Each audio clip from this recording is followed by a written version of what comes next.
Okay, so here we are, part two. Now, you've already seen the entire diagram. Part one, I dealt with this stage right here, the getting into the stock, getting assigned the stock, and understanding what this process is of essentially selling a put, waiting for that stock at expiration to be below that strike price. And then, of course, I have to buy the stock at that strike price. I am going to have to buy 100 shares of it. So I need to make sure that I've got that powder dry. I've got that money set aside in my account. If I am selling this put on a, $50 stock, for example, and I'm going to have to buy 100 of them, I got to make sure that I have $5,000 set aside for when this gets put to me. Now, I may go through this cycle 3, 4, 5, or more times before I ever get the stock assigned to me. And each time as I go through this, I'm selling this put for a certain amount. Maybe it's $1, maybe it's $2, maybe it's $5, whatever. And so I could be picking up a fair amount of income off of this process until it finally gets assigned to me. Then once it gets assigned to me, I decide a price I'm willing to sell it at, and then I start selling the calls. So again, let's just say that XYZ stock is trading at $48.50. I am in the stock now because remember, I got it assigned to me over here at $49, and the stock's currently trading at $48.50.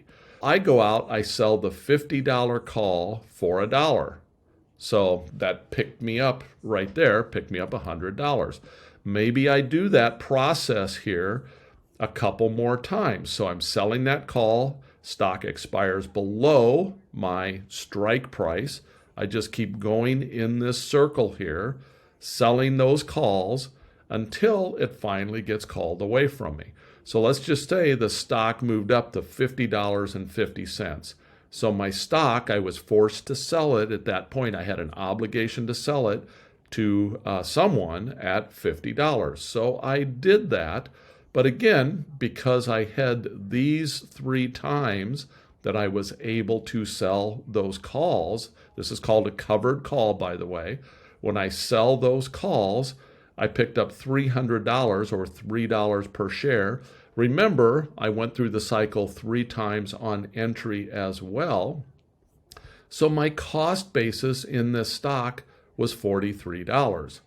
That's the $50 it was assigned to me at, the $49 it was assigned to me at, minus the $3 that I sold to get into the puts, then the $3 of the calls I sold. That gives me a cost basis of $43. Remember, it was just called away from me at $50. So at the start of this example, when I was selling puts to get into this, the stock was trading at $50. I'm assuming now that I sold that stock at $50, and again, cost basis $43, I made $6. I made $600 in profit on a stock that was the exact same price at the start as it was at the end. Now, this is the power, if you will, of going through the wheel process. The 2 mechanisms you're using here is in part 1, we're using cash secured puts to get into the position. Then after we're in the position, we are using covered calls to get out of the position. These are all things that can be done in an IRA. They're things that I would urge anyone to understand and make sure that they know how all of this works. And the same thing goes here, just to show you how this works in Option Strat. After I am in the stock, I would come in here. I'm not selling a put in this particular case. I am selling a call. And maybe I sell the call. Let's remove this put here. So maybe I sell the call. If we're trading currently at $68, maybe I sell the call at $70. So I sell this call at $70, and again, I am bringing in this particular case, I'd be bringing in only 67 cents. So maybe I want to move that a little closer, and I'm going to bring in a little more money here. I'll bring in $1.07. Now, at this point, I would also own 100 shares of that stock, remember. So let me just add 100 shares of PayPal into here. This is what our payoff diagram looks like when I own 100 shares of PayPal. Now, I can, in fact, lose money on my shares. It's important to understand that. But if I was going to own those shares anyway, this is the key factor here, is if this was something that I was going to own anyway, I've made a commitment, this is a position I want to own long term, I already have that risk. Let me just remove this covered call from the picture here. This is my risk diagram, if you will, if I just own those shares.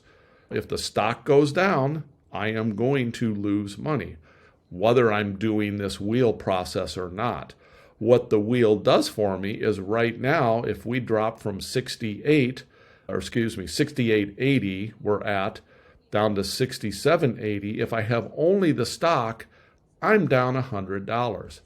If I sell this call against that, and again, I do this over and over, now we're down to 68, let's see, I went down to 68.80 it was, I believe, somewhere down in here. I'm actually up money still in this case at expiration of these options. So that's what it does in lowering the cost basis. That's my objective here, is lowering the cost basis as many times as I can. So selling as many puts as I can before I get into the position, selling as many calls as I can before I get out of the position. And I've put together a little calculator. Excuse me here, and sorry about the dinging. I had some trades going off, but this is a calculator that I put together, and let me just draw it down here. And this basically goes through the process for me. I put in a stock symbol, I put in my expiration date, I put in the option strike price that I want to sell, the price I'm going to get for that option, how many contracts of it I want.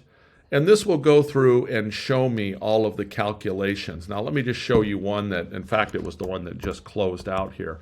I just did an earnings trade in PayPal in this particular example. My option expires May 3rd, so this Friday. My option strike price, I think, in PayPal was, let's see, PayPal is trading currently at 69. My put price in this, I believe I sold the 65s, and I sold them for about $2.20. So after I put all of that in there and I did 2 contracts, we can see that my premium received was $440. I gained 3.5%. Now, this was an earnings trade, so I did this in this particular case. It was overnight. I sold these puts last night, and I was able to close them here this morning, getting 3.5% overnight. And in this particular case, this would give me an annualized return, assuming I could do this on a daily basis, which of course I'm not going to hit that record on a daily basis, but that would be a 319% annual return. So that's the benefit of doing these types of things. Now, the fact that I did this around earnings, it just sped up the process, if you will. PayPal was something I was willing to own. Again, I sold that 65 put. If this got put to me, I was going to start the wheel, and I was going to go and start selling calls against that position. So that's how that calculator works. What are the personal criteria I use for entering the wheel process? And I've mentioned some of these already. I know I want to own it. I know I'm willing to make a commitment to this stock or this ETF that I'm going to own at least 100 shares of it. Now, on many of these, I own 1,000 shares or something along those lines, so I might sell 10 puts. I don't want it to be too volatile. So while I do have some of these that I personally do in stocks like NVIDIA, Microsoft, etc., you're better off at particularly starting with stocks that might be more stable.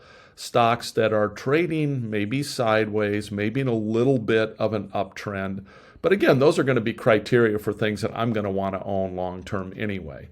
They need to be highly liquid. Both the stock and the options need to be highly liquid. And many people will start this process and experiment with it the first time using ETFs. A couple of the reasons are you avoid earnings with ETFs. Sometimes stocks get volatile around their earnings reports. So doing this in an ETF, a lower priced ETF that is still liquid, is a good place to potentially start. What are some of the common mistakes that a newbie makes in this process? They think they're prepared to buy a stock, but then when it finally drops below their put price, all of a sudden they balk and they're like, oh my gosh, do I really want to buy this? This thing just dropped, okay? If you're convinced and if you've done your homework to know that you want to own a stock, you want that drop. If you didn't sell a put against it, you'd be waiting for a dip to buy the dip. So this kind of creates the dip for you, for lack of a better term. But again, some people sell that put and the stock drops and they start to panic. Oh my gosh, the stock's going down. I don't want to own it. So just make sure you do your homework. It's something that you're prepared to own. Some people do this and they start seeking high premiums.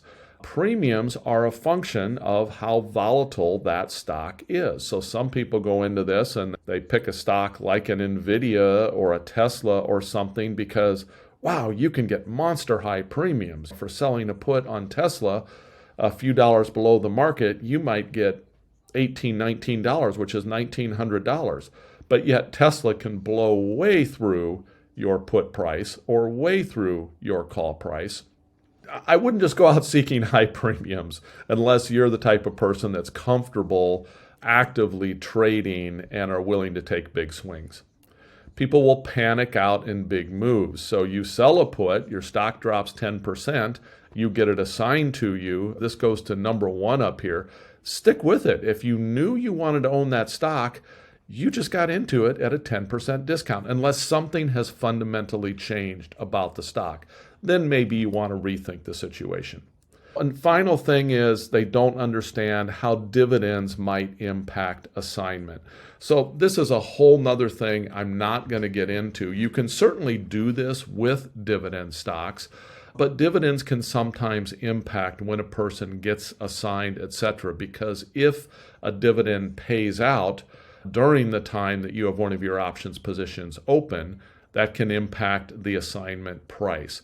So I recommend that people start this process for the first time on stocks that may not have dividends. And again, that's why you saw that I was doing PayPal. PayPal doesn't have dividends. I don't have to mess with dividends in that process.